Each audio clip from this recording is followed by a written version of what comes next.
बिस्मिल्लाहिर्रहमानिर्रहीम। हमारा ये मुहर्रम का जो सिलसिले की जो तकरीर है वो तीसरे मलाइल के अंदर है।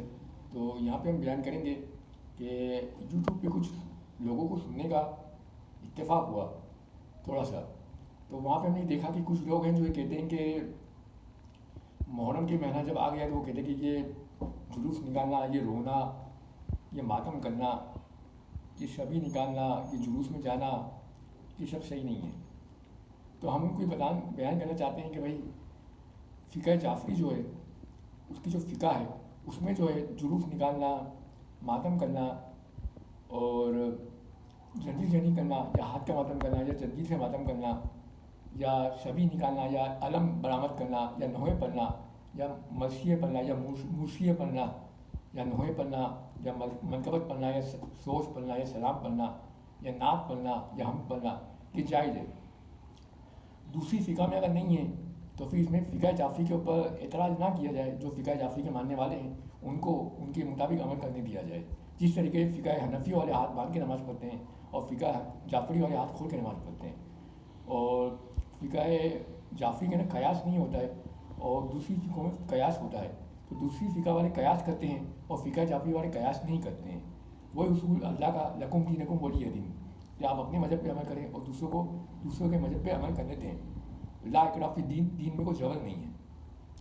तो इस हवाले से हम एक बात करना चाहते हैं, एक तारीख़ का हवाला देना चाहते हैं यहाँ पे, तारीख़ याकूबी का, जिसमें ये बयान किया था उम्मे सलमा ने कि रसूलुल्लाह ने उम्मे सलमा को कहा था कि मैं तुम्हें एक शीशी दूंगा और उस शीशी के अंदर जिब्रील ने मुझे मिट्टी दी है करबला की, और जब हुसैन करबला में जाएगा तो वो शीशी जो है, जब हुसैन शहीद होगा तो वो शीशी जो है उसमें जो मिट्टी होगी करबला की वो खून में तब्दील हो जाएगी, और जब खून में तब्दील हो जाए तो समझ जाना कि हुसैन शहीद हो गया है।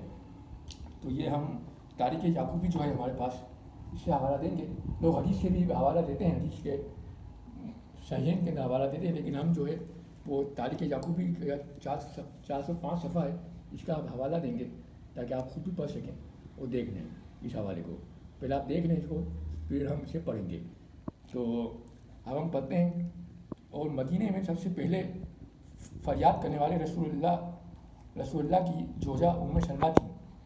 आपने इन्हें एक शीशी दी थी जिसमें मिट्टी थी, और आपने इन्हें फरमाया था कि मुझे जिब्रील ने बताया कि मेरी उम्मत हुसैन को कत्ल करेगी, और आपने मुझे ये मिट्टी दी और फरमाया जब ये मिट्टी ताज़ा खून बन जाए तो समझ लेना कि हुसैन कत्ल हो चुके हैं। और शीशी उम्मे सलमा के पास थी, और जब वो वक्त आया तो उम्मे सलमा हर घड़ी शीशी पर नज़र रखने लगी, और जब आपने देखा कि वो खून बन गई तो आप चिल्लाई, हाय हुसैन इब्ने रसूलुल्लाह, और हर तरफ औरतें चिल्लाने लगी, हत्ता कि मदीने में ऐसी आवाज़ें बुलंद हुई जिनकी मिसाल कभी सुनी नहीं गई। और कत्ल के रोज़ हुसैन की उम्र 56 साल थी, इसलिए आप 4 हिजरी को पैदा हुए थे। तो ये वो शवाहिद हैं तारीख़ के, और हदीस में ही मिलते हैं, लेकिन हम तारीख़ से बयान कर रहे हैं कि ये हवाला है उम्मे सलमा का कि जो रसूलुल्लाह ने उनको दिया था, और उम्मे सलमा फिर गिरिया करने लगी और उनके साथ दूसरी औरतों ने भी गिरिया किया। इसी तरीके से अगर हम देखते हैं तो हमें एक और किताब मिलती है जिसका हवाला नीचे डिस्क्रिप्शन में दे देंगे, तबक़ात इब्न साद का। तबक़ात इब्न साद की रिवायत में पढ़ दूँ आपके सामने, हवाला हम जो है डिस्क्रिप्शन में उसका देंगे। तबक़ात में जिक्र किया है जब रसूलुल्लाह ने मदीने पहुँच कर जमाने बनी अब्दुल का रोना सुना, जो कि अपने मकतूलीन को रो रही थी, तो फरमाया अफसोस हमजा का कोई रोने वाला नहीं है, हज़रत हमजा का कोई रोने वाला नहीं है। ये सुनकर साद इब्ने माज सहाबी जमान बनी अब्दुल सलल के पास गए और इनको दौलत नबी पर लाए। उन्होंने वहाँ आकर हज़रत हमजा पर नवा और बका किया, जिसे सुनकर पैगम्बर ने उन औरतों के लिए दुआ खैर की और उनको घरों की जानिब वापस फरमाया।